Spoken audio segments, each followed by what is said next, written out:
Enter a world where the sky's the limit. Yes, checho nga bagamba nti Hole Images bagikutusaako bulambalamba sibali bokka ne Zenji Studios. Zatali number one VJ atalina biwa bulimba, the one and only VJ, the man himself behind the mic. Hole Images Limited Production baka kutusaako bulambalamba. Sinema bw'abaana bannaffe bana Uganda. You don't know kudonno. Zenji Studios. Nenga mugamba muti abaana ba mama. Kyekiro mubale kuwagira sinema ez'abaana bana Uganda. Nobody gambayo. Anti bagise Hole Images ku ntikko. Sinema kafuba. Bwagala okubanga oliziganya ne Hole Images nambiri 075 nya 99 89 64. Kakati na butedevu ku lutimbe. Nenkwanjulira mulimira Sulite. Butedevu yomu ku bazannyi betulina. Baana bana Uganda. Basita bana Uganda. Era nga gye twolekedde bagamba nti Namugabi Florence naye ku lutimbe kwali ekyali entandikwa tasande kubanga ate onyumirizibwa. Bagamba Nalweyiso Morini tewerabira okusubscribinga Hole Images Films. Subscribe, follow, like and comment. Kauma Swale Butedevu naye ku lutimbe agamba atya mwana wa taata oba wa mama wa jjajja. Era nga bagamba nti Mutesi Mariam ne Butedevu yomu ku bazannyi betulina ab'olulango olunaku olwaleero tasande kubanga ate onyumirizibwa ekyali entandikwa. Akati nno bagamba nti akakuwandikira Kasaga Jesse Ntongo ne Luzinda Charles ate ng'olugero era lwa Kasaga Jesse Ntongo yali kuyiiza Namugabi Florence n'anoonya gye tukakubira isegedde. Kale nno balina gwe bakulaga gano amazzi ag'omudu bagayita ga mudumu senakidomola. Kakati bw'amala oteekawo ekidomola atandika otunula nga akaaba, atandika otunula atunula mu musana, atunula nga oba oli awo ayagala okwewawula. Tabitegeera kati nga yeefunya. Awulira obulumi ekusiba amazzi gano nga leka tajja kumalako. Kidomola asitula naye nga awulira tekigenda, ali mbulumi. Bannanga obulumi bweyongera. Awulira nga ha nsooka n'owulira nga kyekyo. Mitawaana myerere.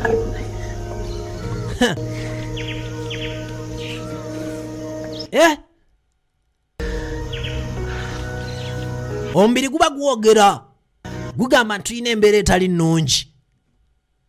Wadde oyinza okugira onoyagala okozesa empaka naye nga bannange mitawaana myerere kwe kutandika okulajana nti bannange wabeewa nnyamba wabeerewo antaasa bannange nakintu ate kiki bannange ndi mu bulumi mpulira nfa ono wendinze nampulira nfa. Your illness has started. Sorry. Kati yalina ebirwadde era ng'omwami agamba nti yali abimanyiiko. Yagamba nti munnanga ate ebirwadde bittuse ng'olabye essole jangu tulabe engeri ate gye tukutaakiriza. Ali mu bulumi. Mitawaana myerere be kumutwala bambi munju basooka ate balabe ogubadde naye nga ate ebirwadde ebimuluma. Do you think mom will come back home? Kakati tulina omukulu gwe tulaba olowooza mami anadda. Brother, I really don't know. Onaga muganda wange simanyi ge mazima. Thank to God for his intervention. Byonna tusabye busabi Katonda abiyingiremu. Seriously, her situation scared me. Naye embeera gye yabadde mwana nze yankanze. Bano be baana booli omukyala. Can you imagine she can't even support herself? Naye atasobola na kweyimiriza. The doctors have done their job. Abasawo bakoze ogwabwe. All. Simanyi kyonna kyonna Only bakikoze. thing we are left with now is to pray for her. Kati kyetusigazza kumusabira. Tumuteeke buteesi mu ssaala. So we have to pray. Anti kati awo tuba tugenda kusaba busabi. Because I can't imagine this house without mom. Simanyi kubeera mu nju eno nga mami taliimu. Only person who can manage Uncle Chintu. Ye muntu asobola okulabirira yali asobola gwe bayita Uncle Kintu. Balina uncle waabwe naye nga muzibu. bakozesa mannya g'abakintu. Okay. Baayina anko waabwe kintu gwe bagamba nti teyali mwangu. Nakati kiba kyeraliikiriza. Baasalawo munnaye basabe bintu ebimu bikwasa Katonda. N'osumulisa kati kasine bakayisedde wiiru oba eddaame ketandise mukadde kano kennyini. Ekyali ntandikwa. Akati nno omukulu bintu bya mu kyalo ogenda n'olima. Mukulu mugyebale. It's good that I have found you. Kirungi maze Where you n'enkusanga. coming from? Oh, Ovaawa? I've been in the farm and actually Badde mu faamu eyo spraying cattle. adde afuuyira nte. I've been looking for you for the past 2. Badde nkunoonya banga eriise. Is there any problem? Waliwo obuzibu? Yes. What is it? Kiki? My son, Mutabanyi it's pity that you are a son of a lazy, poor, and stupid man. kya nnaku nti oli mutabanyi w'omuntu omunafu ate omusirusiru. Do you know that he's going to die Naye omanyi and leave you with nothing? nti agenda kufa nga talina kyakulekedde? Kikyotegeeza He's going to die and leave you with nothing ajja kufa aleke nga talina kyakuwadde after his death. bw'anaaba afudde. So, kati mbadde nkuwa bwema Ogenda funa ki nkuteeseza otandike okweteekateeka ng'omusajja. ye nga ye. N'ebintu byo olabe bw'ova mu nnyumba ya sisita wange. Embala ya sisita wange bw'anaafa bw'ati. Kaakati Ngenda kuyita family members. ono ye mwami Kintu Gwe ne taatawo mu nnyumba eyo. gwe baali boogerako. Nkubiddeko nga bukyali. Ajja kuyita family member bagobe omukulu mu nju. Singa babaawo ekituuka ku sisita waabwe Yes, I've understood, uncle. mbwenju ya mukyala. Taata woono omwana yali talina kaalina. But now, Nze nja bagoba where do you want me to go? timbitegedde anko naye anko yagala ndagewa. What's your mother's house? Gindi nju ya maama wo kati. Anyway, uncle. Anko Yes, I understand the property belongs to Mama Nakintu. kituufu Sleep by'obugagga for it after her death. bya maama Nakintu naye But I remember you were among the people who attended my mother's burial. nzijukira mwe bantu abaali No. okuziika maama wange. Go. Kati oyagala ndagewa. They all die. Ono mwana wa musajja. But if you insist on chasing me, Bw'oba okiremeddeko hesitate, I'll go. ku by'okungoba singa n'abavudde mu bulamu bw'ensi eno nja kgenda. Nze njagadde nkulabule nga bukyali. Tugamba nti saamanya. Biringa ebya firimu Nga gy'olaga ng'omusajja otandika obulamu bwo. naye nabirabako. Byebyo. Nga toleese ku ffene. Tali Abantu basirusiru mu nsi muno obwenkanidde awo. Kale amugambo nga talese ku njabu. Biringa bya firimu naye gyebiri. Uli akalira mu munne n'amugamba ebigambo bityo. Omuntu gwe bakalinako mulamu. Mazima gennyini gyali mulamu. Kyokka bo boogera mbu ajja kufa. Ate gwe bw'anaafa kakati onaakola otya. Kati tomanyi bintu bya Katonda watya gwe ate n'omusookayo mu ttaka. Omusajja bamugamba nti gwe wekitawo obunafu obumuli ali awo sirwajja okwota nja bagoba naye ng'agoba anko yalina oluganda ku mukyala gwagamba nti ye nannyini nnyumba bano mwe baali babeera. Gwe musirusiru gwe obadde oli luddawo Can now see these ones. obadde okolayo ki Kati wali avo bakuleeta miwogo baani agimutumye. tematema omusimbe ojja ebintu mu nyumba obyoza ate n'engoye zikulinza okwoza gwe noddawo osaage Ngera nako nga kasirise nga kasaka. nekaleekalega bulesimu Naye bannange wazi mutwe necessary. Jenny. I wonder how somebody is feeling now Kale omukyala ono mbu ye Junior. as her hair. Hey, mommy, I don't know. Do you want to tell me you've just started thinking about it? Omukyala ono yalina omwana omuwala gwasiba enviri wane era ng'amuyise nti Junior. Thinking about it long time ago. Yeah? Naye, mommy, as this property is too big, what are we going to do with it? Kaakati bano bagamba Look at you.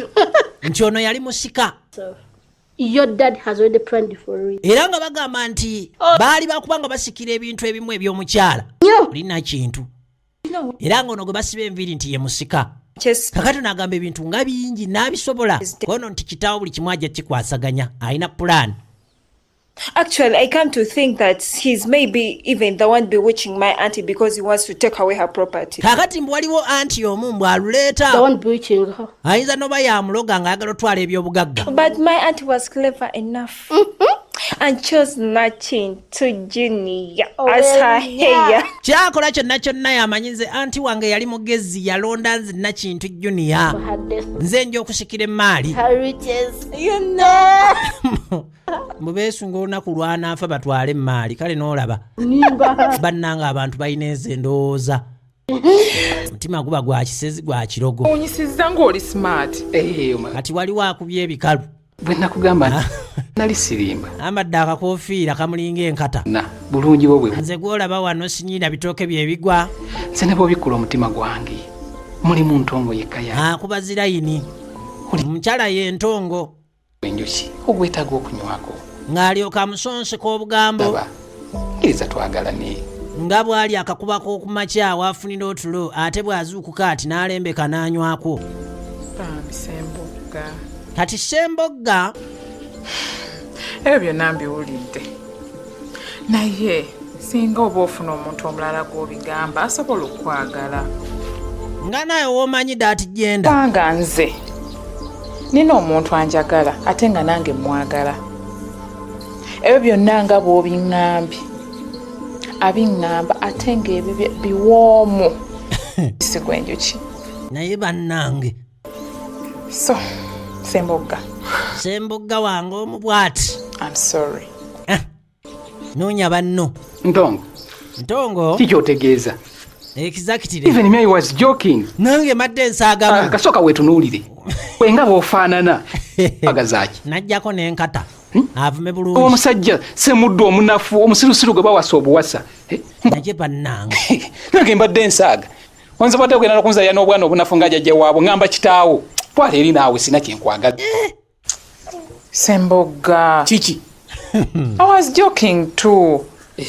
Madde azaagamu. Anyiga okutuuka ku ekyo n'oyingizaamu taata wange. Ntongo. Nazzaako enkata. Saaga. Amuna ensonyiwa nange mbadde nsaaga. Ekugamba nze Katonda. Akubye ekikalu asongodde olubuto. Twekikasaaga. Nkoofiira emulinga enkata. Mbadde nsaaga. Kakati abadde asaagamu. Kale Baby. kino ekisirusiru. Naye bannange. Sembogga, I don't love you. I'll never love you. Tamwagala. Leave, you bastard. Tali mwagala nva mu maaso gwe. I said leave. Genda. You come back here. Ate bannangambye osaaga ate. Genda. Akubye ekikalu kye bamugoba. Onoonyako ne k'omwagala nga tokalaba. Kati gwe nga bw'oli awo nkutwale. Ate tokuba nnyo omuntu ne oba omugoba tokuba nnyo. Eri asoose mugamba mbadde nsaaga ko noono mbadde nsaaga kakati tema. Lutalo lwani akyawa.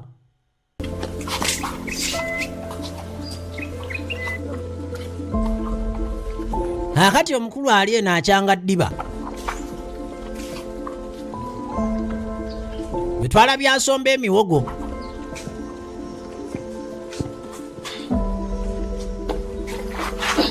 Hey, you. Gwe, Whom do you call yourself in this home? weeyita ani mu maka gano? Why did you fetch one jerrycan of water? Lwaki wasombye ekidomola kimu? Tired? Naye bannaye nkooye. How dare you talk to me like Oyogera ani naani bw'otyo? kati gwe ng'onjagaza emirembe. Otyo? Kwata kino ekidomola ogende ekitulire and get more water. Stupid boy. And one more thing. Nanno gwe bavuma. I want you to put this into your head. Kino kiteeke mu wuufa ye. A mother, stupid. Kale will hate you so much. I know that. No need. Wano tewali maama we, kyo tokiŋŋamba seetaaga kimanya. Njakako mpola. Even if you hate me, Oba our nkyawa? father's only son, even Nze mwana wa kitange nzekka. I will come back and inherit. Ne bwe mungoba nja kudda Inherit! nsikire. Nonsense. Eno egyo emyaka ng'oyogera byakusikira. Naawe oba toli mwangu. For my dead. Ono yakakubira banne mu maaso. Naye nga kagamba nti ye mwana yekka yekka. Eyali mu bufumbo obwa mami we ssaako ne kitaawe. Era nga ye musika yekka yekka nti ne banaakola batya. Yali entitled ku maali y'abazadde be. Yetuli. Kakati. Kati Sembogga Kikwata ku mwannyoko Ntongo. nga abaako gwalumba. Ku kyalo kuno ani Ntongo oyo mwannyoko. Ebyantongo okubanga ani amwagala kuno ku kyalo zate binkwatirako wa. si mwannyoko. Bwaba mwanyinaze. okumanya naye ate lule nyina kyengenderedde kati Sembogga onjagaliza Ntongo omwagaliza Mayanja lwengezaako okubako kyenjogere kimukwatako ofuba okulaba ng'onnemesa lwaki baamugjayo kakaaba ekyo kimanyi nti simukwagaliza kati alumba muko amugambe muko gwe nga bwolaba bwofaana ekintu kiyimiridde kityo naye natandika ovuma weerabe ayinza okwonoona yenna ayambadde empale lumoolo eriko obuguwa bwagisiba abanga asiba engatto alinga mufuusa mpale z'abafuusa akubye obugeetisi kino nkyogedde misana ensi yonna ewulira oba onjagaliza Ntongo oba tomunjagaliza nja kumufuna bannemye wakiri fembe tunaamufiirwa awo notiisa kati yaba kifiiriza otiisatiisa ntandise ekkanga muko singa wabaawo kyonna ekimutuukako ogenda kukolaki kukanga vases kutiisa ekyo kimanye tudde mufiirwa omanyi bamutulaba mulowooza olwokwafe kuno tetulinaako bantu bavunula tulina Sembogga geno mwewasiza nze nkubuli mu mpale z'abafuusa yalumba omuko amutiisetiise kakati omukyalo ono yalivaako ebizibu bya famire zino I even almost died. yaga nti munnaye obulwadde obukuluma nga bukuli bize banneekaabula katanfe n'agamba eryo ddogo Semudu's witchcraft? mbu Semuddu yaleeta eddogo What do you mean? biki ate byotegeeza kye ŋŋamba Semuddu is a real witch. Semuddu musezi Because he has nothing. mulogo He wants to kill you so that he can enjoy your talina kaalina ayagala kutta atwale emmaali yo yonna. But I think if he wanted to do that, singa ali ayagala I kikola mean, if he Kengamba. wanted to kill me, bw'aba yagala I kunzita think he would have made it easier for my hair to inherit her property. singa yakikola dda kubanga But Samud is omusika wange aba akimanyi nti yaba agenda otwala emmaali yawe causing trouble for himself. wa But Molam, I'm advising you. kaakati ono aba mulamu we Run away before it's too late. baako kyokola ng'obudde bukyali Yeah, because if you die before chasing them, n'ogeza ofa ng'abantu abo tonnabagoba ebinaavaayo totubuulira ate anaaba afudde anaayogera ki kati obusirusiru buli wano bulemwa Okay. kale Thank you very much. mwebale nnyo nnyo naye I'm going to think about it. kakati eno famire ya muzeeyi kintu huh, oli eyagamba give them a small piece of land. omukululule nti mujja kuva kuno mweyongereyo Make it clear to them not to tamper with your hair's property. nze nja kubalaga nti Don't. tebalina kuzannyira ku maali yo yadde pozi nga tebantegeera auntie. I was thinking. yalina omwana ntongo Mommy's advice serious. mami nno byaggamba wali bitutte nga biri siriyasi Yeah, I'm going to take it. bwe yalirowoozezza ku magenda ge ng'obudde bukyali ojja kgenda ofe wano oli awo gwe wandwadde ebisiru bikkudaalira ng'oli mu bulumi gwe lunnuma oli wano tolaama laama bw'omala okulaama ensi yonna etegeere owange gwe muwala Oli otya? Jendi mchana na chini. Masile mtano banyako. Bulungi nnyo. Jendi. Tata wo gyali? Iye tata jali ewaka. Hey, awo kirungi. kaakati omukyalo ono Gende tumulabe. alabwako ng'alina mukulu munne gw'atambula naye nga bagamba nti baali balina omukulu omu gwe baali bagenda okuba nga basisinkana yaliwa ye mwami ono ali mu nnimiro ate oba oli awo ali mu kwerimira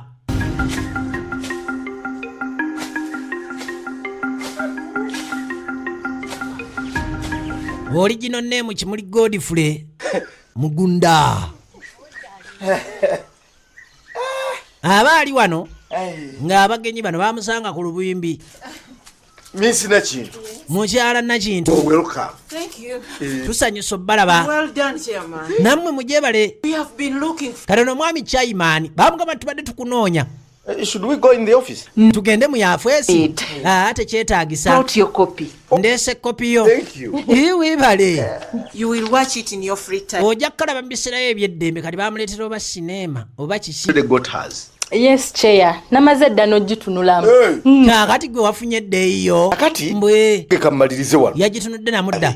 Ono naye kamalirize. Now let us leave. Tulabe ekiddako. Take the Reverend's copy. Angende ne Reverend mutwalire kopi eyiye. Greetings to him. Bannanga omunnamusiza. Omugamba nti Reverend mutumidde. Abantu b'omukyalo bamanya nnyo ba Reverend. Ate ba Reverend bamanya nnyo abantu b'omukyalo. Oli abeerawo ng'omuluka gwonna agumanyi. Aba paliisi. Abantu abakyalira mu maka n'akola atya katunyine no gwe tulengera akakasa. I'm really so happy. Thank you. N'engeri gy'onyirira mu kasiikirize ate bw'oyimirira mu musana ate nawe era n'onyirira. Kati olumu bintabula ne ŋŋamba oyimirire mu kasiikirize oba mu musana. Nkisegedde. Layira gwana ggwe. Or maybe you can wait for her. Kakati onaabuuza mukadde aliwa taliwa alinako gye yalaze oba mulinde. My job. Naawe omanyi byenkola.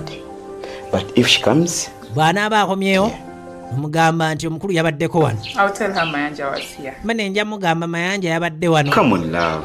Leka naawe. Like that. Mayanja buyanja kyokka. Her son-in-law. Mugamba nti In-law? Omuko. You know, yabadde wano. You're not yet officially introduced as. Ndika naawe ate kati agakuŋŋa nti ekyakuleese wano. Are you trying to deny me? Wakuntwala mu butongoloze kwanjula. Oneegaana. Is you are just dating. Nedda just tuli mu kweraba bwerabi bya just kakati ate oyagala tutandike. I'm not going to do it like whites. Nasaabi. African man. Bintu kubiteekamu by'abazungu. Even true love. Ffe tuli baddugavu gwe ky'oba omanya ekintu eki. Closer to my chest. Abalala banagamba nti bakwagala bakulimba akwagala omutuufu yenze. Owulidde? Kale mpitaako mpe aga. Mene kyokka gwana ggwe. Wenze. What's happening to me? Simanyi na kintuukako. My feet so fast. Nsimanyi mpulira nzisa nnyo. Kati ate nno laavu. Amasannyalaze gakkubye. Era nago ga laavu. Nzisegedde. Bible says. Bayibuli egamba. We'll leave both our parents. Omwana omuwala yenna ajja kuva mu bazadde be ajjenze muwase. Ebyo mu matalo mu ebiri baabiwandiika. Naawe olimba. It's a man. Si bwe bityo ebiri bagamba musajja. I'll take on you as my husband. Kale nja kutwala nga bba wange okasakasa kale yitawo nkwongere haaga. Yankwongere kuba amasannyalaze amalala. Mane tetuvaawo tubeere wano paka anti kati nina okgenda bagenda asula wano. Kale katugende. Nsegedde. Netonsuna kyokka binnuma. Naye bannange. Erimu olupala kwe. Munnange. Ku byonna byonna nga sinalaba okigaana firimu kugenda mu maaso otherwise eba erina okugenda mu maaso. Kale nno baata abaakedde ku nkumbi there is nobody egambayo tolina nakyo bagamba yadde n'omulundi n'ogu kobe nga weeyitaani.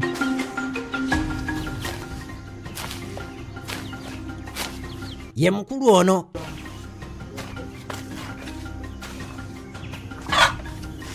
alima noba enkoko z'abaaki ziba zaagala woolima wennyini anti wabaawo obuwuka buli woote mu buwuka buva.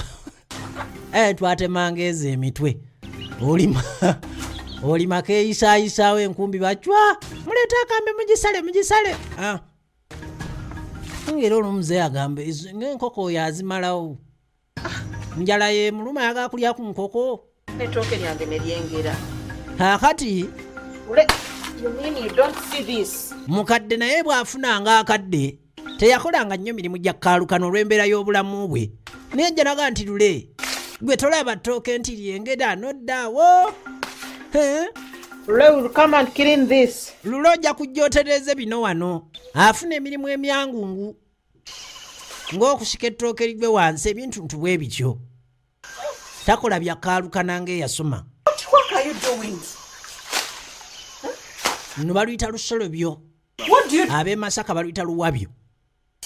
Byawukana olusolobyo oluwabyo byawukana. You see? You cannot clean even the... Kakati naga negwe buli naku ojja okola kyeno mu nnimiro. amatooke gonna gajjudde essanja tosobola kusalira ennimiro ezise All my gardens, laba ennimiro zonna bwe zifaanana all full of weeds. nonna mujjudde omuddo Mom. maama I've also been trying. era tubadde tulima naye naawe ennimiro nnene ogiraba Three ennimiro almost- n'alima n'owulira nga n'enviiri zizzeeko ku mutwe olaba tekuli nviiri ate owulira nga zizzeeko omanya nnimye hey. But anyway, I don't blame you. sikunenya It's all because of my absence. byonna butabaawo I was bwange around. singa They've done the needful. mbaddewo waalitegedde ggwe ekituufu ekituufu bamukadde balima muganda wange mukadde yantwalanga marathoni mu nnimiro eyo ng'olima n'olima n'olira nga n'omuddo gutandise okudduka gukulengerera ngamba ekitu kikyo kireeta enkumbi gwe ate ng'osanga olusuku ssebo nga lwa boode babikka ensuku basalira essanja lyonna wali wonna kiriya wala nga gw'okyali mu kwenyonyongoza bamulya nnimire ate nno oba oliawo ng'ab'omu kibuga beereeta bayunja lino balyunja liri ajja n'omugaati n'atwala loole y'emmere kakati mukadde aba ali mu nnimiro agenda okuwulira kinsimbye kakati ate oli tannalaba lule ali ku nkumbi mukadde nyabo ngenda okulaba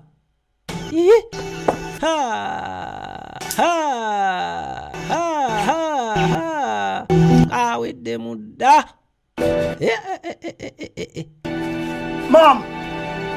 agenda okujja okuyita maama bannange munyambe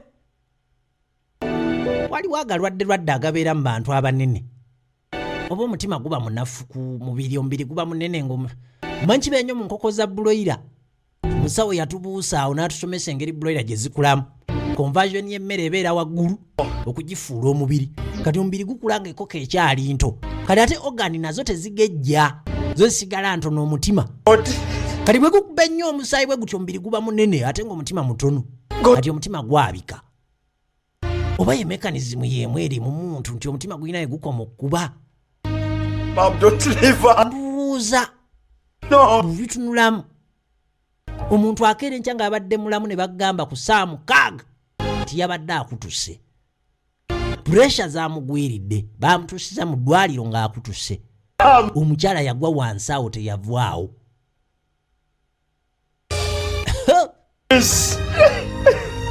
ino mitawaana myerere kakati ate bano balina obuzibu mu famire yaabwe waliwo muganda w'omukyalo ono ye mwami Kintu ye ne famire ye muwala we saako ne mukyala we baasigalanga bakyogera nti gwogenda kufa naye kakati kola bwoti ne bwoti abo nno bola abaagala kubba maali fe emaali eyo gyolaba oli naye naavayo n'agamba gwe nno wano temulina ke mwajja nako nze nja bagoba agezanga n'afa mujja kundaba era musajja kukuba miranga nga tazikira naye nga byonna miranga girina gye givwa bintu bya ddala abakaanira ebintu by'abafu bya ddala wanda ebiseera ebisinga tebitera kuwangaala babitwala ne baleeta abantu ne bakoloboza ne babitunda ne biggwawo byonna ebintu ne biggwawo bwe bityo naye ng'obugagga bwali badde bwa bloodline bagamba nti nga wayise wiiki emu kyentegeeza bloodline. Thank you so much for being there for me in this trying moment. Abagagga abasinga olwaleero bintu bya famire waliwo bano banyumiza story y'aba four cousins. My mom so much. Bano abakola ebyokunywa. Sorry. Ndijje kunyumiza ndifuna obudde. Kakati baby girl Ntongo ye muwala w'omugenzi omukyala yafa. But you have to be strong. Evubuka limugumya munnange nno kibi. You have to learn to live without her. Ne kati njagala oyige ekintu kimu nti osobola okubeerawo nga taliiwo. Ekyo kyeyigirize. Dad, Lule. Daddy waali. As well. Lule waali. So be strong. Beera mugumu. Okay. Msegedde. I will. But you know it's not easy as you think. Bwenja okukikola naye si kyangu nga gwe bw'okirowooza. But with God and time, everything will be okay. ono yamugamba nti ku lwa Katonda essaawa yonna buli kimu kijja kuba kitereera. Bagiyise Hole Images yeka kutuusaako bulambalamba. Tuli ku simu namba 075 iri mmeka yigamba mulirwana nti 075. Okay, you can go. Ana mu mwenda 075 I appreciate. Namugamba neekwate ekkubo weeyongereyo. I love you. Thank you. Era amwagala nnyo nnyo. Tibannaye ensiima weebale nnyo. Kano ke kaseera ndowooza buli omu weyeetaagira munne. Ngambye essimu Hole Images eri 075 ekitegeero ojja kuba okubye butereevu ku kitebe. Gamba Aroni Vijje mwana yakikoonyeemu wali wonna nanti obaka twafunye kiriya.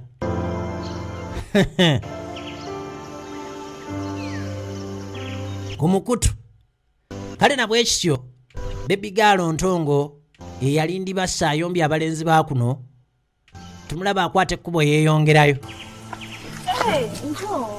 Nakati asanga ono beinako oluganda. Unfair. Ngenda nguma mpola mpola. Agamba bannange nga mulabye tingenda nguma. Where are you coming from? Ate ovaawa? Just from escorting Mayanja. Nva kwerekerako Mayanja. And where are you coming from? Badda zze kumulaba mbeera gy'alimu. I'm going to the trading center. Ovaawa ngenda mu buduuka eyo. Let's go together if you don't mind. Tugende omperekereko oba tokifaako. Let's go. Kale tugende. Twamulira agamba nti omukyalo oli yali yamulonda nti ye musikaawe. Naye ng'ali sengaawe ebiseera bisinga abakyala batera okunoonya abaana mu famire. Oli n'asiima naga nti ono gundi yabanga nsikira.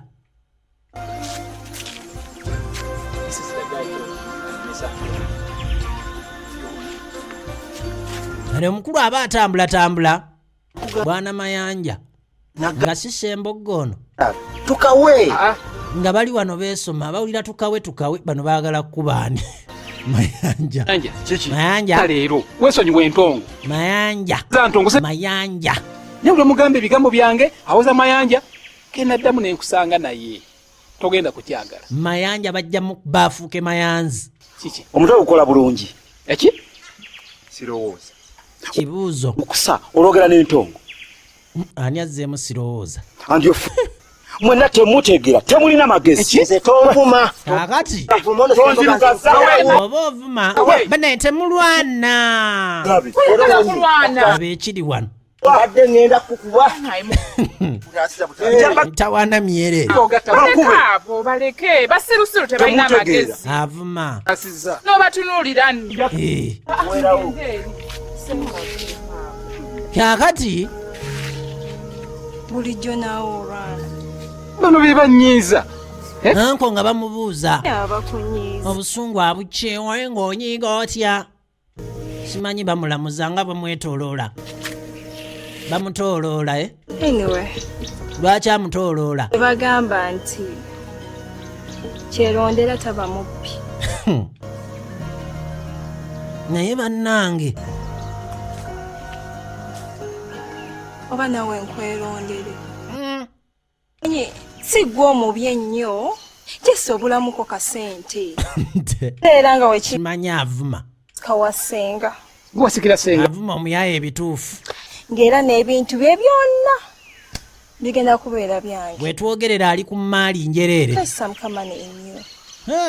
Bukeko ng'omuntu. Mitawaana myerere. N'oyo Ntongo ali wanaakwereeza atuuka okwagala okudda nga takyasobola. Aneegombe ajje nga talinga sikyakkiriza. Nga nange weebale nnyo weebalire ddala. Twakulumya omutwe kati bwakomawo Na ng'alaba wakikuba. ano N'omugamba kanulya muli amaaso gakulinga ag'enkoko.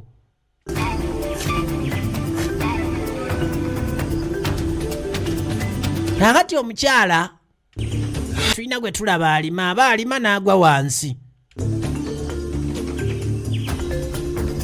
Bw'agwa wa nyabo omugenzi ha gwe yajjanga kamunguluze kumba omugenzi alinga amuyita jangu alina akyuka ku lubimbi munajja n'amugoberera bannange ladies and gentlemen ne batambula ng'agenda amuyita jangu abantu nolowooza bafa ggwe abantu beefiira ggwe abantu nga tebafa abantu nga beefiira abaffe ewava ekigambo abaffe abantu bafa naye nga tebeefiira ababeeya nti abaffe olaba omuntu agenda atambula kibayita ndowooza ekiwenjukira ng'ono amugoberera ate oli atambula yangu ono awulira akwoye bakiyita mukungujjo nyabo bw'adalabanga ku muzimu weerabire ku guno naye kati emizimu gy'ennaku zino okusaa kutaddemu iyafoni kuba ennyimba bakati dotikomu kakati yajja agugoberera ne gujja butereevu paka ku nju ne guyingira mu nnyumba naye n'ayingira mu nnyumba nnyabo kakati gye yagwira kantoloozi kintu kyamukubanga kantoloozi naye nga tewavaawo mu kifo awo teyavaawo yalabikirwa Chindu, you're not fair at all. Naga na chintu toli mwenkanyi. We walk all that journey. Ontambuza oti olugendo lwonna. Seriously? Okasakasa. To dig. Kati nze naali maddi. Naye. What's wrong with her family? Family ate ina buzibu ki? I have to go and find out. Nino genda yondabe. Takati ebintu ebimu tolina kubibuusa maaso. Oyinza okugamba ntamiddemu oba nkooye naye out of nowhere buli muntu mu nsi muno afuna okwolesebwa but at a certain level waliwo abafuna okwolesebwa nga kwa kika kya waggulu waliwo abafuna okwolesebwa nga si kwa nnyo naye ng'ekituufu aba ategedde oli ajja kuŋŋamba nti bw'obijjawa profesa bannange muleke ng'ate kunyooma bantu mmwe kunyooma bintu katonda abyesigaliza bw'ani agamba ekiwuggulu nti abo bafiiriddwa kijje kikaabire ku muti ogulinaanyeewo ebyo sooka obinnyonnyole then tulyoke tulabe ebiddako kati omukyalo ono yava gye yali n'akwata ekkubo n'ajja mu maka gano yafuna kwolesebwa era yali ku lubimbi ng'alima kirabawo nnyo kigaana na firimu genda mu maaso ggwe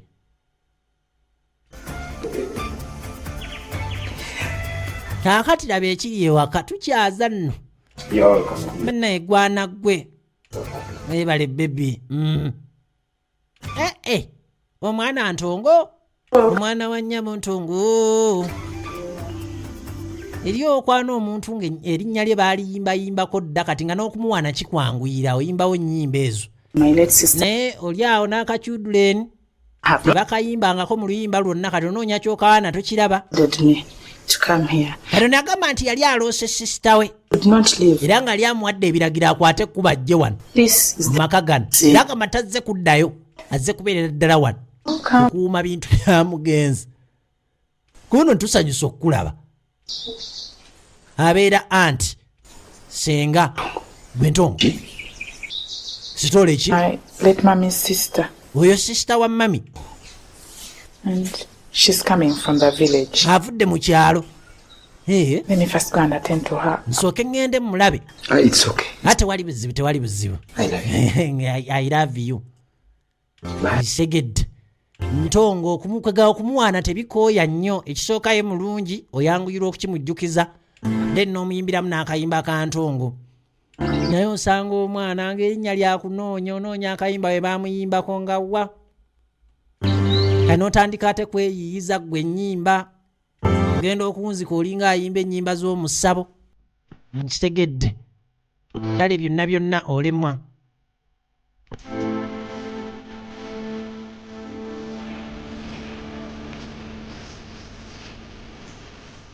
omukyala azze ng'agamba nti munnange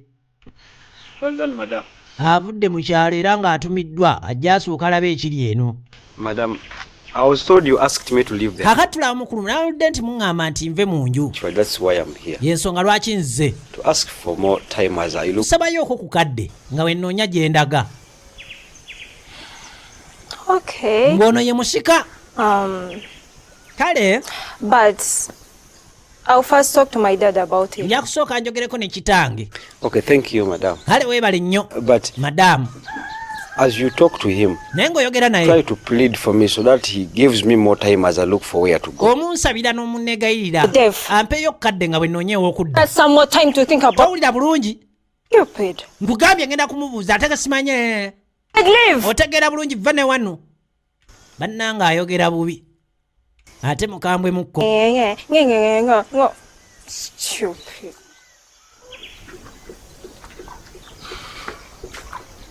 Birimu n'okuvuma.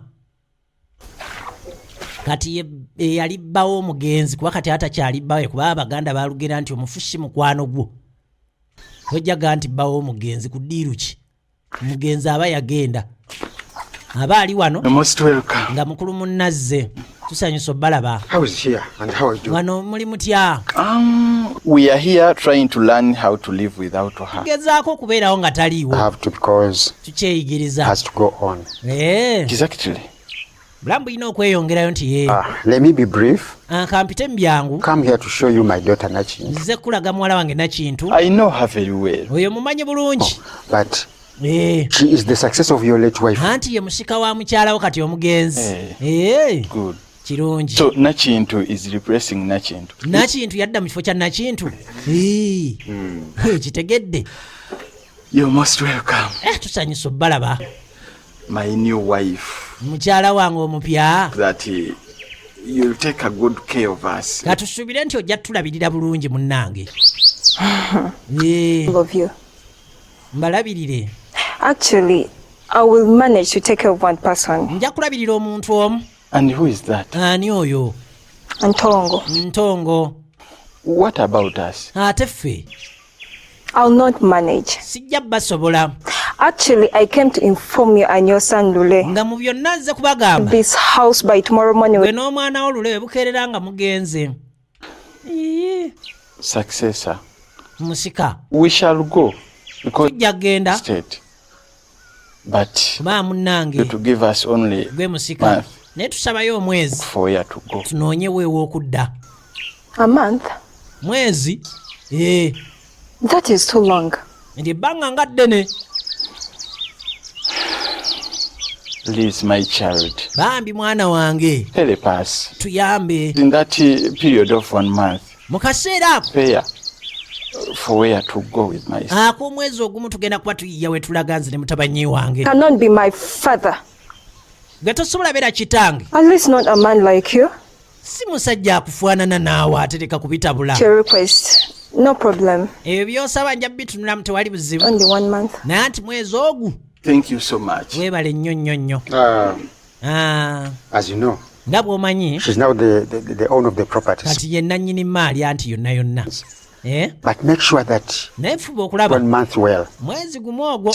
By the end of it. Gugenda okuggwako ndowooza togulinda. Yes. Oba otemye. Thank you so much. We shall go. Tujja kgenda. Only 1 month. Mwezi gumu. Tujja kgenda. I think we should take our leave. Daddy ndowooza tweyongereyo. Let's go. Greetings to the people at home. Abewaka banne mubannamusiza. Abewaka ewa. Let's go. Tugende onomuveeku. Bantu basibuuka empisa, abantu balalu. Bantu batumbaavu. Ekintu ky'otalidde ku nsi kuno oba ky'otasobola kulya tokikaayanira, kaayanira ky'osobola okulya, kaayanira emmere, kaayanira ekikajjo kuba ogenda kirya.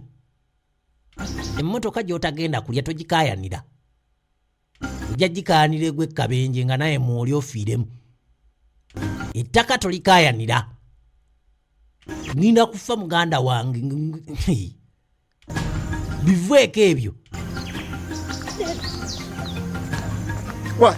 simanyi oba onfunye bulungi kati muzeeyi yatambula mukungu jjo daddi naawe ali musiru nnyo amazeemu amaanyi ogamba otya omuntu asigale mu nju ezaffe ennaku 3 720 essaawa 720 ng'ali mu nju eyaffe nedda enju ekaddiwe tujjagala okulaba nti wakyali It's okay, Daddy. Just relax. Let me Daddy kakkana chase them right now. kanzireyo mbagobe kati ddayo Nakintu come back. nakintu mu luzungu tekiriiyo nothings It's no longer important. tekikyakola makulu You have already decided for them. kano omaze n'obasalirawo Back will be humiliating. ate okuddayo tugenda kuba tweswaza bweswaza He's the one who has asked for that 1 month. kasi ekikulu yasabye omwezi So end. tuguleke Now let us wait and see. gujja kugwako tulinde tulabe ebiddirira Okay, Daddy. kale daddi naye Never decide on such important. tuddangayo ebintu ebyamakulu bwe bityo oddawo osalawo Okay. tokiddanga namu kale Yeah, Daddy. naye daddi bw'asiniikiriza Dwell in math. wasomerawo okubala The way you converted engeri gy'ofunzizza dates emyezi as if you didn't use n'ozizza mu ssaawa bannange 2 pages. olinga ataasomera mu bitabo biri ebisiiwuufu ebiriwa oyogera mwana wange ku bitabo ebyo ffe twasoma lwa butayita It's involving money. ekintu ekirimu ssente Accurate. nze eva sibeera ku sayidi nfu sisobya sayidi enfu tasobya azimanyi yazitegeera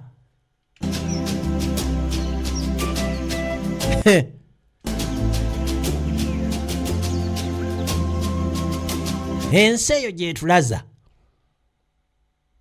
naye nga nagambye nti byonna hole images abitusaako bulambalamba films baana bannayuganda b'olulangu tulaba Mutesi Mariam Kawuma Swale Araiso Morin Namugabi Florence Mulimira Slight Kimuli Godfrey Igundu Nakirijja Maria Namyalo Immaculate Kironda Hassan Luzinda Charles Magembe Deo betulaba ku lutimbe ate ngende Namwanje Sofia neta kubuzeewo. That is the situation you are in here. Kakati no Bannange. muzeeyi atandika okunnyonnyola kubamu ku bantu wano. But you have to be strong. Abagamba embeera gye tulimu all these challenges. naga nti mulina okuguma ennyo bw'oba ogenda kuyita mu mbeera bwe ziti olina kuba mugumu ddala kuviira ddala kugumba. Easy. But my late wife is Will is the one that is chasing us out. Kakati nagamba nti ekikulu kyabeera n'eddaame ly'omukyalo eyali owanga ate lyeri mutugoba ffe nnyini nnyini eddaame nti yalaama nga tannava mu bulamu bw'ensi eno. She gave everything of hers. Kono nti damage. Her brother Kintu's daughter. Buli kintu yakikwasa muwala wa Kintu. The house. Kintu oyo yali mwannyoko abeera mwannyoko mwannyina whatever case it may be one of the twins the truth mwannyoko of mwannyinaze. What you're talking about? Kakati naga damage ebyo yogerako. A copy with her brother. Agamba nti brother ina copy Kintu. Therefore. N'olw'ensonga eyo. No rights of being here. Ffe munnaye tetulina lukusa lutukkiriza kubeera wano. Now what I'm going to do. Kakati kye ngenda okukola. Can talk to them. Kangende njogere nabo tulabe. They can't just chase you like that. Tebasobola bagoba bugobi bwe bati. They're done with my sister's funeral right. Kudiru kinga tetunanda kumaliza kwa byalumbe. Unless you can talk. Olwa sister wange. Except Kintu. Because he's the decision maker. Munnaye tetulina kye tuyinza kusalawo Kintu yakola okusalawo kwenkomeredde. Okay. Hale. I will go and talk to him. Nja kwogera naye tulabe. That will be so great. Ekyo kinaatuyambako. Use that time to build at least a small house. Onaga tujja kwesa akadda okufuna akayumba ke tunaazimba ebbali. I also yali yafunayo bambika poloti. To help me. Yanaagamba. We live here in peace. You don't have to worry. Everything is going to be fine. Thank you so much.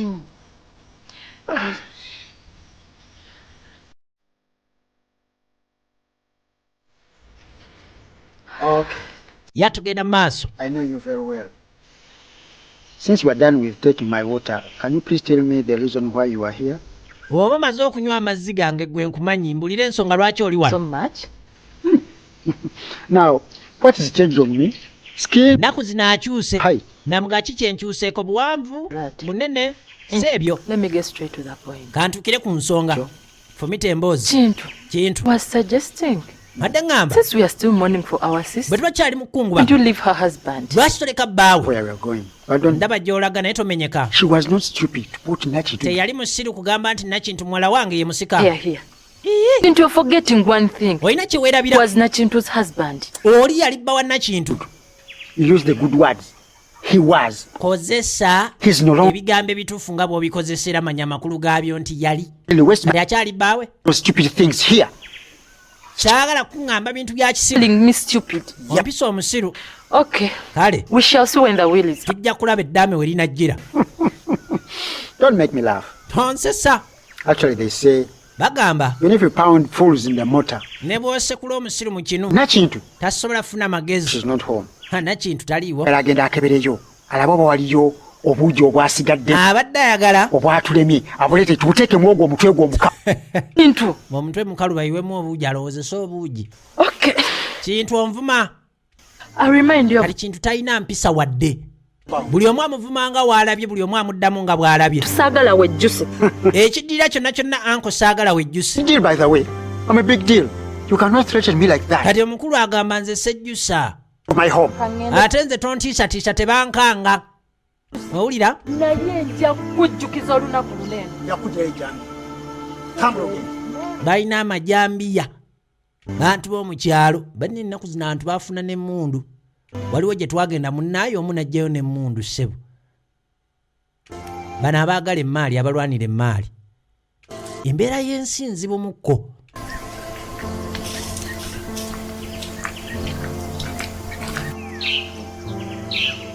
Bintu si byangu. Are you still here? Gw'okyali wano. Nno yalumba omuyaayi. Mesagamba nti ogende. But I have not yet got where to go. Ati sinafuna waakudda. Whose problem is it? Buzibu bwani? You mean kyogamba to wait for you until you get where to go? Fessebo tukulinde paka w'olifuna gyodda. Get your belongings and leave now. Kwata obubu otambula ofuluma ogende. No, uncle. Sina gye ndaga uncle. Home. Sinafuna wendagaano waka waffe. Home. Waffe. What have you said? Ogambye ki? You. Gwe ssebo. This is not your home. Wano si wakaawo. This is my late sister's house. Eno nju yali ya sister wange. I remember I told you, you just came along here with your stupid father. Nagamba nti gwajja na kitaawo. Leave now. Don't waste my time. Bati togamujja na nnyina ate yajja ne kitaawe. Genda mangu tomalira na budde. Genda. Sajja musanze alonda bijja bbini. Kale, olagawa. I'm telling you to go and you are entering. Kugamba genda toyingira mu nju olinamu magezi. Tinna okugjayo ebintu ngende. My daughter will bring them to you. Mwala wange alibikuleetera. She gets to know where we are. Mwe mutegeezeeko gy'olaga. How will she get to know where we are? Kali ate anaamanya atya. Genda. Vaayo. Please stop. Vaayo. Enough of your drama. Abaffe katemba. Yeah? When did you come in here? Gwate wajja ddi wano. Yeah? What are you doing here? Okola ki wano? That. You mean you do not know the reason as to why Ge tomanyi nsonga. Just for once, mind your business. Omulimu ogusokera ddala. Njagala offe kubikwatako tontankuula. Your house. I am here. Ndi wano. Protect my late sister's children, okuuma husband and property. Baana maali. Who are you? Bawa sister wange. The success of what you want to protect? Ge musika wa bino byagala okuuma. Get Lule and his stupid. Kwata Lule kitaawe batwale gw'omanyi gendo bakuumira eri si wano. As much as you want. It's funny. Kisesa. You do not know that I'm a sister to the late Nakintu. Gwe tomanyi nti ndi mwannyinaze owa Nakintu. Namwanji. You asking me who I am? Ombuuza nange nzaani. I am asking who you are. Mbuuza gwe gwani. You do not know your place. Kubanga oleka tomanyi wawoogwa. Me forgetting my place? Nze nena wengwa. Let me help you. Kaakati nno kankuyambe. Akintu. Gwe Kintu. Our paternal uncle. You're only our brother because we were brothers. Hope I'm clear. Webbali si direct descendant. Gw'onaagamba nti muganda we byaddala.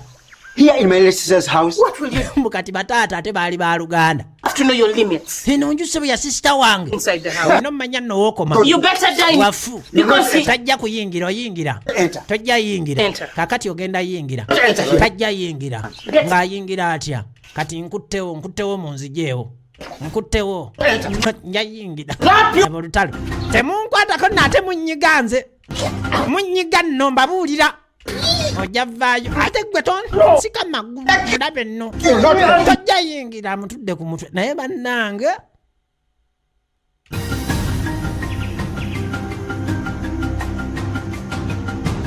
era nga otunulamu byonna byonna tewali kigigaana kugenda mu maaso. Mom. Musajja agenda kumala naga mama. I know you can hear me. Manyi ompulira. Mom, you have left us in danger. Mama otulese mu buzibu obulabe obw'amaanyi.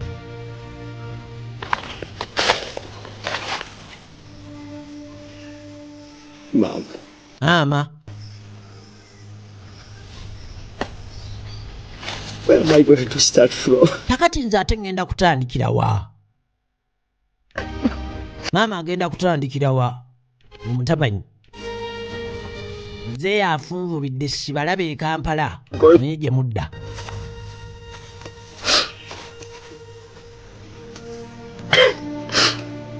Entandikwa tewali. I know. And time that chasing me. Kakati agamba nti nkimanyi essaawa yonna yonna ndi wakugendera ndi waggobwa. Buli bayinza okuba nga beekwata ku bisubi. Naye ng'ekituufu baakugenda. Kasitoli yakeera enkya n'awandiika n'agamba nti omwana omuwala Nakintu Junior yali ow'okusikira. Kakati ng'awe ebiddirira muganda wange.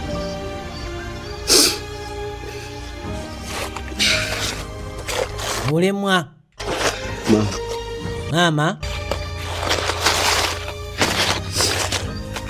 Yule wabwe. Yule.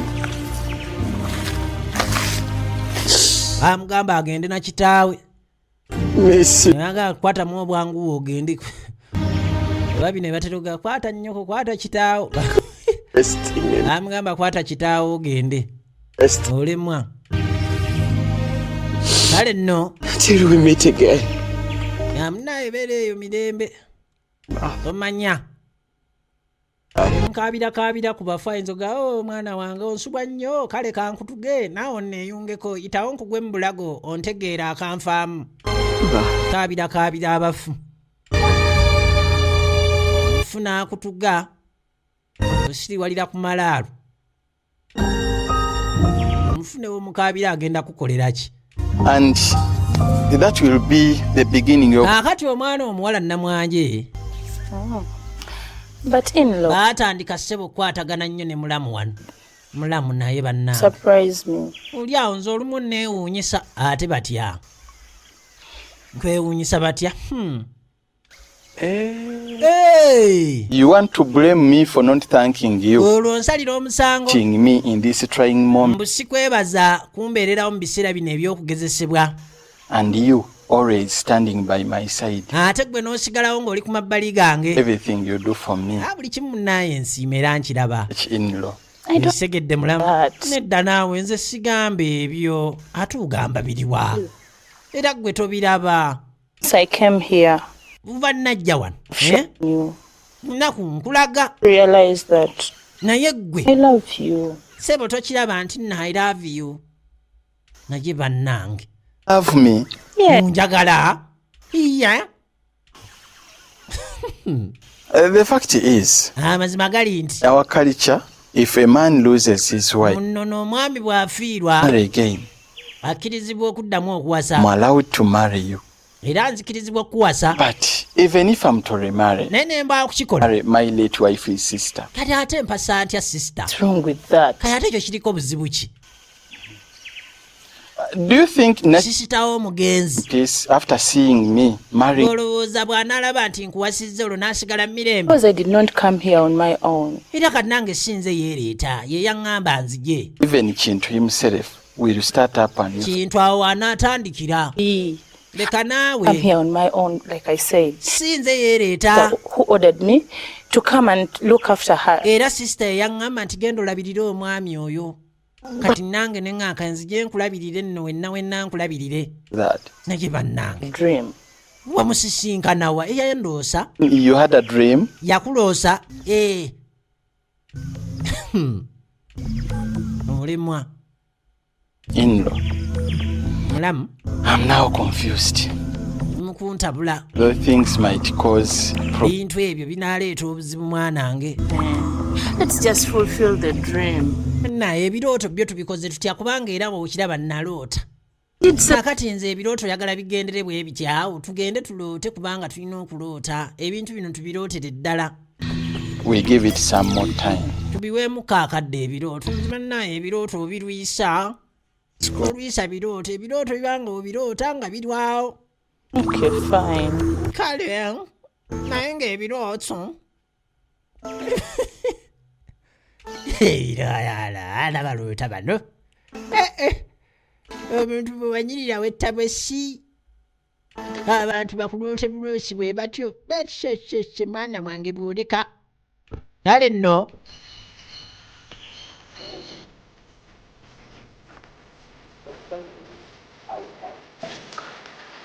Young man, what are you doing with my Ntongo? muvubuka okola ki n'entongo wange omu bw'ati? You want to mislead her so that you steal her mother's property? kumuwa byobba emaali ya maama we. Where are you coming from? Nedda. Yes, we are. Ovaawa. Shut up! Tubadde tuve. Sirika n'okusirika obusiru obukuli.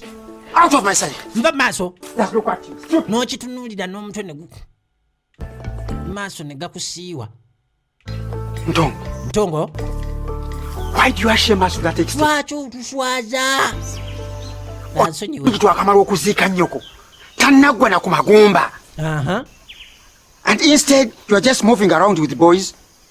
Mulimu byakweraga mukwano. Gutali musango. Kati okimanyi nti muwala wange Nakintu ye musika wa maama wo. Kati olowooza Nakintu akiwulira atya nga oli mu kusomba abasajja obayingiza mu nnyumba ye obasomba osomba enju ya muwala w'oli. Ate muwala wange. Kyokka mbw ate si baaluganda. Bataata baali baaluganda. Even before. Kati abeeranga kazini. How do you call her? Nakintu, of course. Mwita Nakintu. Nakintu? You. Gwe. She's no longer Nakintu used to know. Oyo si Nakintu. Oh, your mom. Ono mulongooseemu Pro Max. Yes. Owulidde? Oyina muyita maama. Your mom nti ate maama wo. Or her property. Yalaama. Nakintu. Emaali yonna agikwasa Nakintu owulira? Bw'oba oyagala okubaako ekintu kyonna ky'ofuna ku bintu bya maama wo. That is. Just handle Nakintu with care. Amukwase buvunaanyizibwa bwegendereza. Otherwise ne bwanyiga bunyiizi ne bwamukyawa alina okugenda nga amujje ujja amusiimuula entuuyo. Uncle, if that's what you think. Uncle bw'oba bw'otyo bw'olowooza. Course of law. Yes, I'll have to kugenda mu mateeka. We see who will win between. Tulaba ani anaawangula wakati wange naawe simanyi ne muwala wo bannaleero. Mutunuulira. I'm the one with the will. Nze nina eddaame. Tujja kulaba. Naye kaakati tudde mu understand. Oli n'alaba abaana be tebalina makulu n'asikiza omuntu ow'ebbali. Waaye bibaawo towakana. Naye ebiseera ebisinga ogenda otunula mu nsonga ezo nga waliwo alimba. Gwagwe ekikulesa omwana omusaayi gwo ate osikiza ab'ebbali. Abatumbaavu abawedde emirimu. Bintu ebimu bizibu byakunnyonnyola. Kaakati nno bano bali eno bakuba ttabbiri. Until we are done with the last funeral rite. Paka. We can determine the correct way. Ng'olumbe luwedde tujja kumanya. And my sister also made a big mistake. Sister wange naye yakola ensobi enzibu. Ensobi ki? If two wills. Oliko otya eddaame lya mirundi ebiri? Never told me about that before. Nze ebyo tebyabiŋŋambako. Nze eddaame. With me in a dream. And she left with Chintu. Bwe yajja. And what makes it even worse? Yaŋŋamba birala. The two are not birooto.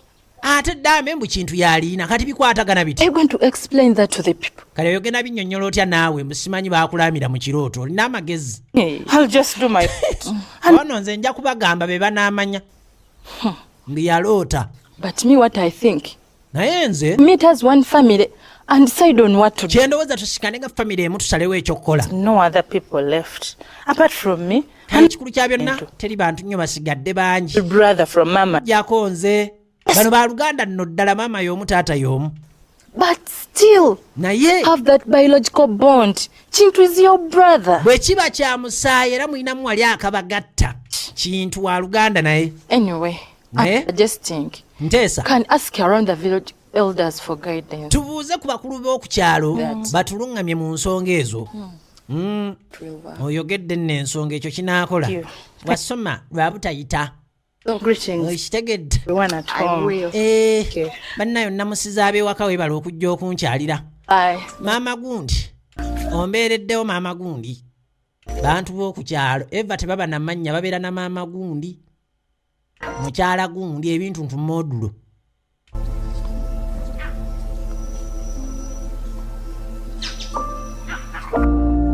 Nakati omwana obeerawo ku kyalo ng'okimanyi. Teri kukola fujjo kubanga maama bamuyita na linnya lyo Maama Gundi. Proposal? Kanagamba ekiteeso. Ekiteeso. Proposal. Ogamba ekiteeso kiri eri. It is. I love you so much.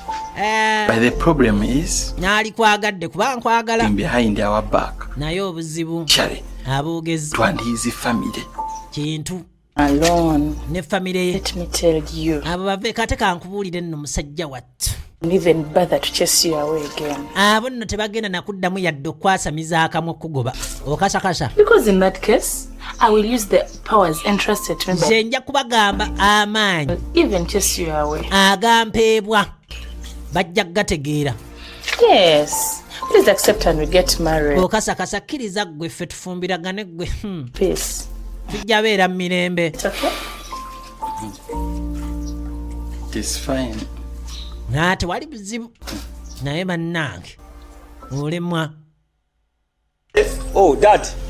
Nakati omukulu. I'm here. Asala bimuli. Taata. Ndi eno. Hey, Dad. I was here. Mbadde wano. Organize this face of. Nga ntereeza wano ku bumuli muli buno. Welcome, Dad. Tulabe, Daddy. Gyebali. My son. Mutabanye. Yes, Dad. Wangi Daddy. Tell you something. Nakyo njagala okugamba.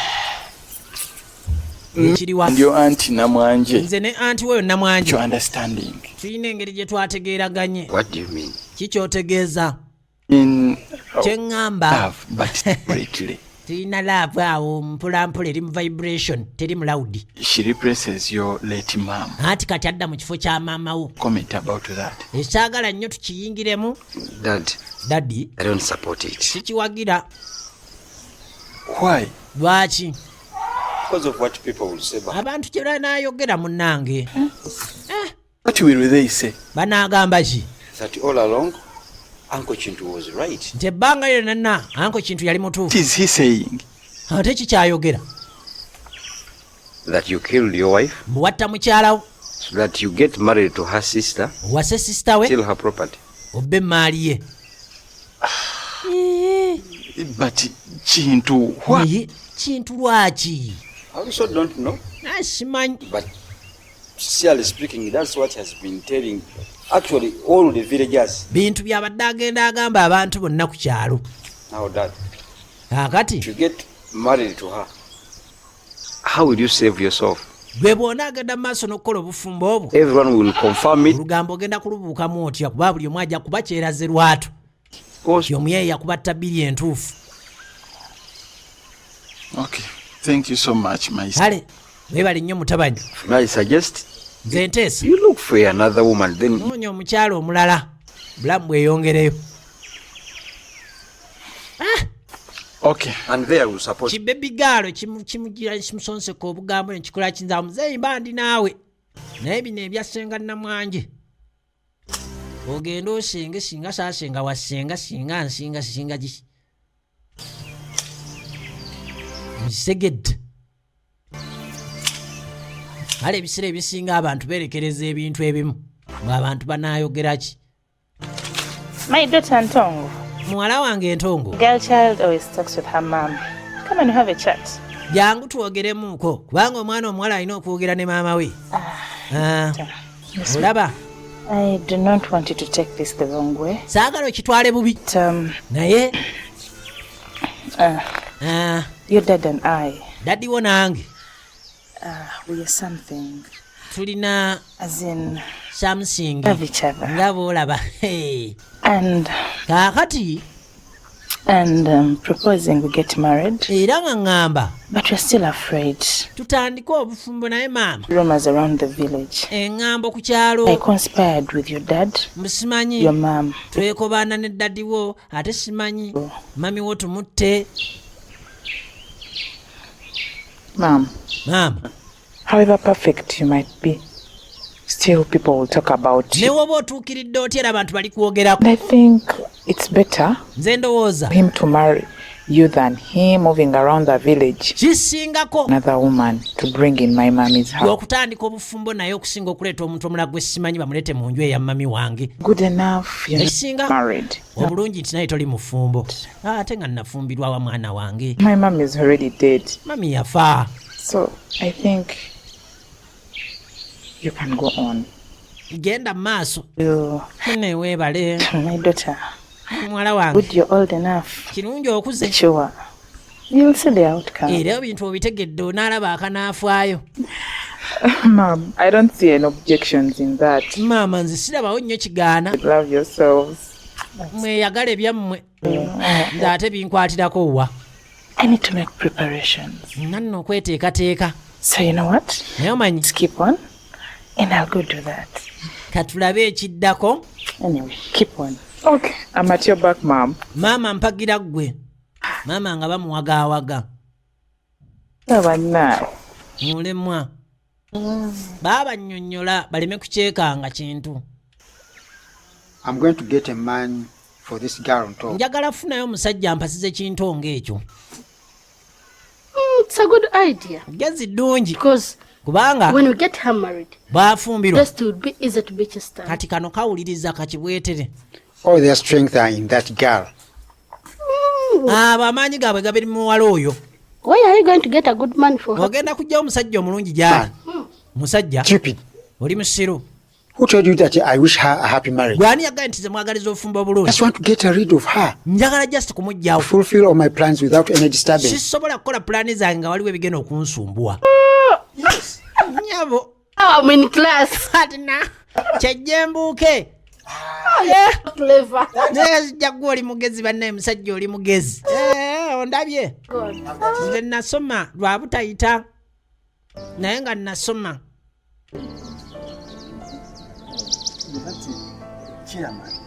Chairman. Obuzibu bwe nnina. The big problem I have. Obuzibu bw'enchayi n'obunene nnyo. He wants me and my son of the house. Ayagala nze ne mutabanyi wange. Tufulume enju. Chasing me wouldn't have been the problem. Okungo basibuzi. But the period he gave me. Naye n'ebbanga lye yatuwa. Tono ddala terimala. Please. Kakati. Help me and talk to him. Nyambo yogereko naye. Omugambe. We'll talk to him. Tujja kwogera. Definitely I will do that. Nja kwogera naye ekyo kikulu. Thank you so much. In 1 week, I'll get to move. Wait. With my son. Nja kuba ngenda. Next week. Ne mutabanyi wange. Erenga maliriza okusereka ennyumba ya. Kakati wiiki eddako. And then we go. Nze mba maliriza okusereka. That is good news. Tulyoke tugende bulungi akumawulire malungi. What you should know. Kali ky'olina omumanya. Kintu cannot just chase you out. Kintu tasobola kugoba bugobi bw'atyo. Hey, I will talk to him as a chairman. Nja kwogera naye nze ndi chairman. Listen to me. Alina okumpuliriza. If he doesn't, the consequences. Awo ajja kulaba ebinaatuvaamu. Just chase him away from our village. Awakiri ave ku kyalo. Talk to him. And I know he will accept your request. Kyemmanya ajja kukkiriza okusaba kwo.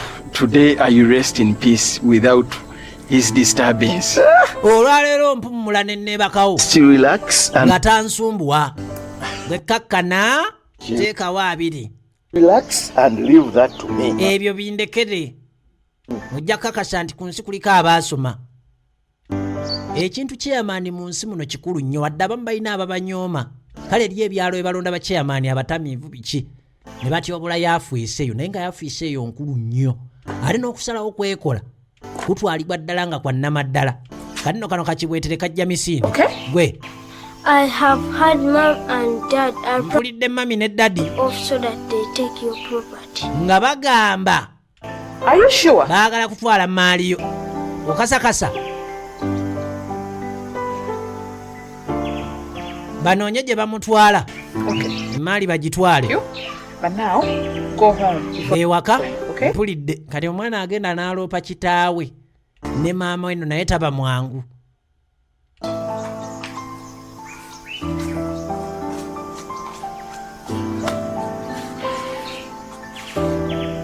Kekana kekasembayo obuto. Omwana wa kintu. Baana ba kintu. Naye nga kapumbaavu nnyo. Dduka otya n'oloopa maama wo ne taatawo. Ono nno enviri zamuva ku mutwe.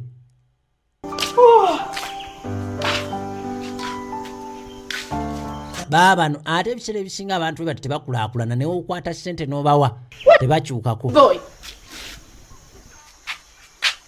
Kana akaana kaliwa. Him to cook food, but no. There is nowhere to be seen. Kaita kafumbe. Oh, I'm hungry. Lubawa? Lubawa?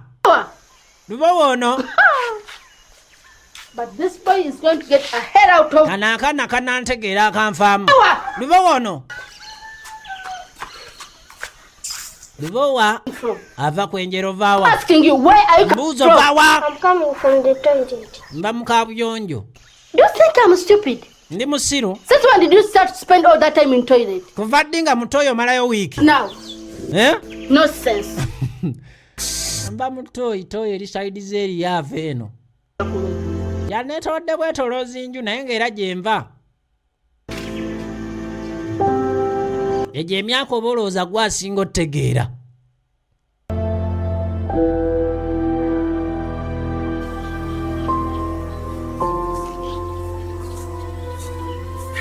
Sister.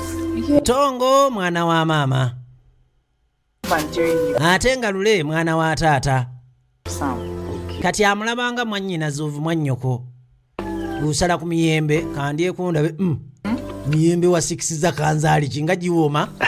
Mukulu lya mpola. Jina kutuga. You wanted to talk to me. Wadaga kungamba ki? I really wanted to talk to you. Kitufu Marija gatuogere. And it's about kikwatagana. Mama Namwanje and our dad. Mama Namwanje ne daddy. You mean they love affair? Yogambe ebyobufumbo bwabwe. Ndi. So even dad told you about it. Nawe daddy yagambye. But for me I did not support it. Nze sabikkiriza. For me I did. Nze nakkiriza. And why did you have to support them? Kati lwaki wadde olina obikkiriza? The problem would be fearing rumors. Obuzibu kutya ngambo. Ku kyalo. But even if you do what, still. Naye ne bw'okola ki era abantu bajja kwogera. Ne bw'onaaba mulungi otya. You have a point. Oyina ensonga. By the way. Naye. I'm now changing my mind. Nange nekyusizza. Let us support them to get married. Tubawagire. Tulumye ekyalo omutwe. In addition, bwe tugatta, it will be on our advantage. Ffe tufunamu. Instead of that moving around the village. Daddy okuzunga ekyalo kyonna akimaleyo okutandikira wano ewannankani amaleyo eri.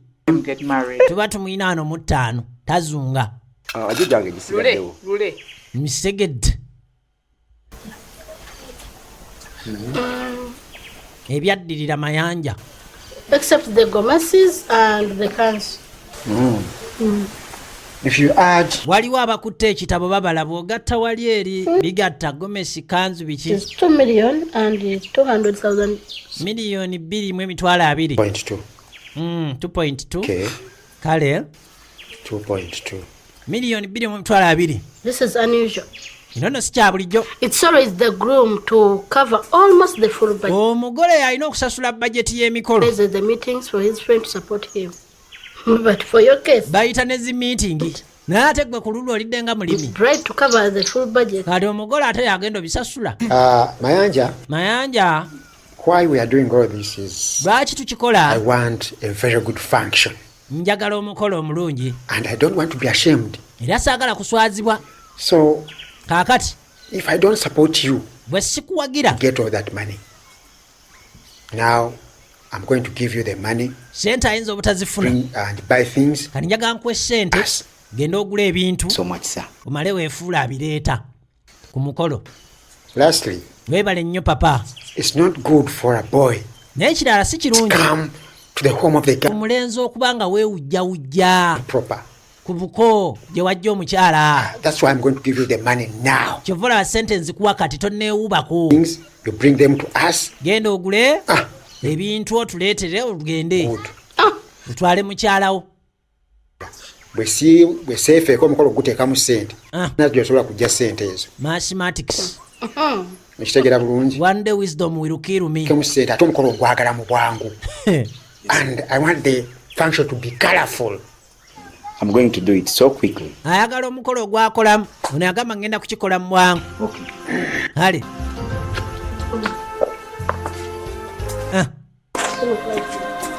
Ate tuddaawo. Omukolo gwina okuba nga gutuwuuba essaawa yonna. Naye kati ssebo muye yasoma mathematics yaleeta mayanja n'amuwa ssente ajja awase yeefuule nti yawasizza. Why have you deliberately kept Semuddu and his son here? Namwanje. Why don't they go away? Lwaki togoba Semuddu ne mutabanyi we ne batuviira? Get warned today. Nkulabula. Waiseking. Lekera olusiddiiko. Clearly told me in a dream that they have to stay here. Omugenzi yaŋŋamba mu kirooto nti balina osigalawo wano. When? Did you dream from? Walootera wa? People, gwe gwaloota we. Mu bantu bonna gwaloota ffe tetuloota. Osa, gwe lwaki obagoba wano? Kati gwe ogoba ba. Kati gwe wowe obagoba. I swear, they will not stay here. Ndayira tebajja kubeerawo wano. They should stay warned. No balabula. In my way and live successfully. Terya nnyimiriramu terya nnyingiramu n'abeerawo. Nze simanyiirwa. Claiming the latest property. N'omutunuulira omusajja omukulu. N'okaalira ebintu by'omugenzi. N'omutunuulira n'amaaso ne gakuluma.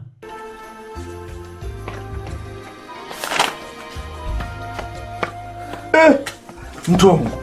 Shaimani aba ali wano nga ntongo ono. Buzibu. Chairman. Ntongo. Bwe buli bw'amaanyi nnyo. Buzibu. Zotya no chairman. Chairman w'ensula. Zotya buzibu ki? Chewa buzibu bukwata ku anko Kintu. Ate akoze eki?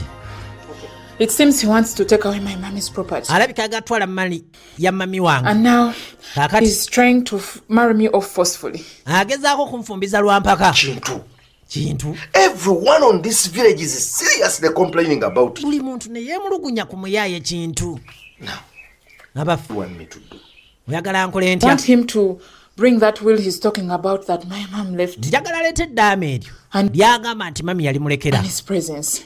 Maaso ga buli muntu. Good idea. Ate wasoma. That is one.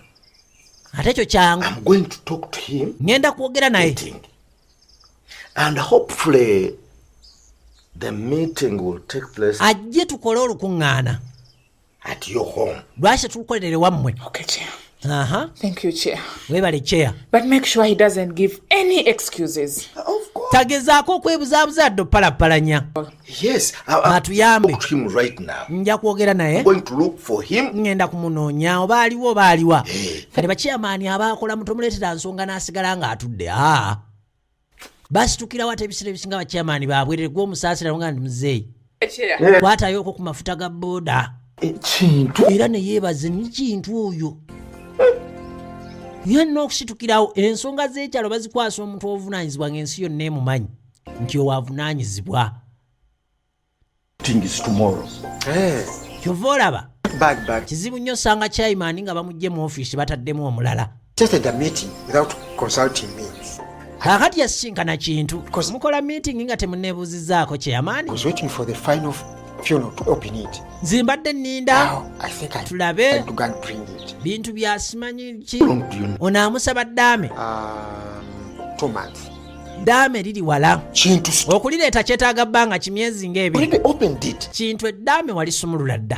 N'olisoma omanye ebirimu. You have it here. Kitegeeza oliyina. So tomorrow enkya must be in the meeting. Nkwagala mu meeting n'eddaame. Owulira? No but Chairman. Toga nti Chairman za wano. Njagala ddaame. You there. Enkya. Chairman nga n'alusomba. I knew this girl will bring problem. Kana akawala nalabye akajja kuleeta olusiddiiku. Sijja kutya. Naye kubanga ekyo nange kye neetaaga. Tekantiisatiisa. Ekirungi nina ekiraamo. Eddaame ly'ayina lijja kukigattawo. Mpangula abo. Baba balowooza banampangula nti Kintu waabwe. Nobody gambayo. Kintu afuse kintu ku kyalo. I greet you. Kakati no baatulanga ba family member. Come you. Saako n'abakulu mu family n'abakulu ku kyalo. Kwe kwali Reverend Shaimani. Bekikwatako mu mbeera ezo. Nakintu's home. Bagamba nti bali mu maka ag'omugenzi Nakintu. We have been having many problems. Wabulanga gye buvuddeko tubadde n'obuzibu. Family members. Mbenganda. But I pray naye nsaba that by the time we leave this place, wetuviira it wano will be resolved. Buli kimu kijja kuba kimaliddwa bulungi. Because Banga we are going to know who was given what. Tugenda kumanya ani aweebwa ki. We have the will. Tuyina eddaame. And ate going to be read. Ligenda kuba lisomebwa. Yes. N'awanika omukono. Lwaki ebintu by'omugenzi bitandise okufulumizibwa kati nga TV eyo nga n'ekiraamo tekinnasomebwa? Kitegeeza nti kati awo bingi nnyo ebibbiddwawo. Kitegeera bulungi. Waliwo ensonga lwaki kino kiri wano. Kaakati baleese TV mu meeting mubba TV. So as I was before I proceed, nga bwe badde bagamba nga tuneeyongerayo, I want to ask, twagala tubuuze, is there eriyo anyone omuntu yenna wano let Nakintu's will ayinayo eddaame lya Nakintu omugenzi? N'awanika omukono. Oliyina? Chairman, me, I have the will. Nze eddaame ndirina. Bring it. Lireete. Will not see it. Tojja liraba. Think that is not a will. Yaliro. Because it was a dream from the late. Bwe yaliroota buloosi. Nze nalootera ddala omugenzi. Stop your nonsense. N'otunuulira omusiru. Tuli Tuli bintu by'amagezi. N'omutunuulira n'omutwe ne gukuluma. Here is the will. Wamma kwata eddaame tulyoke tulabe ono eyaloota eddaame. Kale mubone yalina eddaame yali omu. Kintu. Kojja Kintu.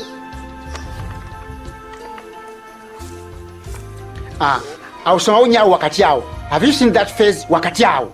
Bw'alagiriza ne basoma. Labye bulungi. Buli kimu nkirabye. Era ebintu omugenzi byonna yabiwa famire ya Kintu. Omugenzi famire ya Kintu. Tusinzira eddaame we ligamba. Obululu. Naye ekizibu ekiriwo nti kuno tekuliiko mukono gwa mugenzi. Beera serious naawe ate. Okwandivudde wange ebyo nze nabiwandiika ate. Kale ate. Kuba omanyi kiri bwe kiti. Kintu ate eddaame yaliwandiika. Omugenzi nabeeranga naye mwannyinaze oyo. Naŋŋamba ebigambo byonna n'abiŋŋamba. Wulira. Byonna ne mbiteeka mu mutwe bulungi nnyo. Kati mugenzi bwe yafa nensika ne ŋŋamba ebintu bino nnyinza obyerabira. Ekyo nakyo kika kya ddaame. Ne nkwata olupapula ne peeni byonna ne mbiwandiikako. Nkitegedde. Makya badde enkeera ne mbikeberako buli makya. Babiyinza n'okuvaako munayo sanga bikyusa. Nabimanyi bulungi. Kati era abimanyi mu mutwe. Kono wandije gwandivuddewa. Kakati nno. Kati omukono baaliggyeyo gwa mugenzi bagusibe ku lupapula. Ate nga lwaki? Niyamugamba eryo si ddaame. Okutali mukono. Ekiraamo ekituufu tekyayimanibwa ate alina ekiraamo. N'omukono gw'omugenzi kweguli. N'omukono kweguli. Nange kyamanisa. Nange kyeya nange nina. Bijajamya bulala buli omu yamuwa. Kaakati ebyo byemuyita ebiraamo ebyo njagala mukijje mukisome. Singa kiba kikontana n'ekyo kyennyini ekyange kyendeese. Otyo? Ekyo kiba kifu. Mazima. Kifu. Ekiraamo Kaakati sinze ngenda okukisoma. Omugenzi yennyini yagenda okyesomera. Leti Nakintu. Akisome. Ajjawo ekisiikiriza amazima. Ataawo. Soma atyanga yafa. Agenda vayo omuntu anaakisome. Ako kabuuzo.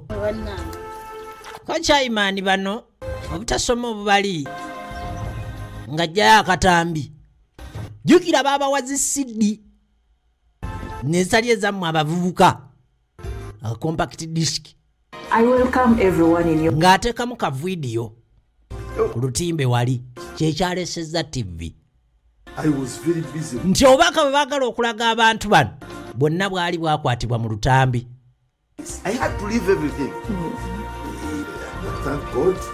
Ennaku zino tekinologiya w'okudaabi nga bakukyusa eddoboozi awo ng'ayogera birala nnyo. Reason as to why I have invited you here. Kaakati ng'omukyalo ono yabayita Reverend Sakone Chaiman. Read my will for. Era n'abannyonnyolaga nti njagala mbasomera eddaame lyange era nga kye kibayisizza. Make it. Mwenga abantu benneesiga. And this is how it goes. Najja ekipapula naga nti bigenda bwe biti. I am called Nakintu Justin. Nze Nakintu Jasi. Late Sennabulya Saul. Omwana w'omugenzi Sennabulya. Mangadalena. Mangadalena. Resting in peace. Era nga bagalamidde Ntende. Singo sub-county. Bali eyo Singo. I am a Muganda by tribe. Muganda. And I belong to Leopard clan. Era nga agamba yeddirango engo. Bamu oli muzzukulu wa Muteesaasira. I am 40 years old. Myaka 4. I live at Champisi. Mbeera Champisi. And era all my life obulamu bwange bwonna only one daughter. Nina omwana omu ow'obuwala ye Nantongo. Yes. Kituufu. Her father is Semuddu Ben. Kitaawe ye Semuddu. I have 88 acres of land. Nina 70 acres. Acres 88. And the 10 are in Impigi. Endala ziri Champisi kyokka ng'ate 10 ziri Impigi. 180 cows. Ayina ente 180. Therefore, n'olw'ensonga eyo chosen nsazeewo my brother's daughter Nakintu Junior. Nakintu Junior muwala wa muganda wange yaba ansikira.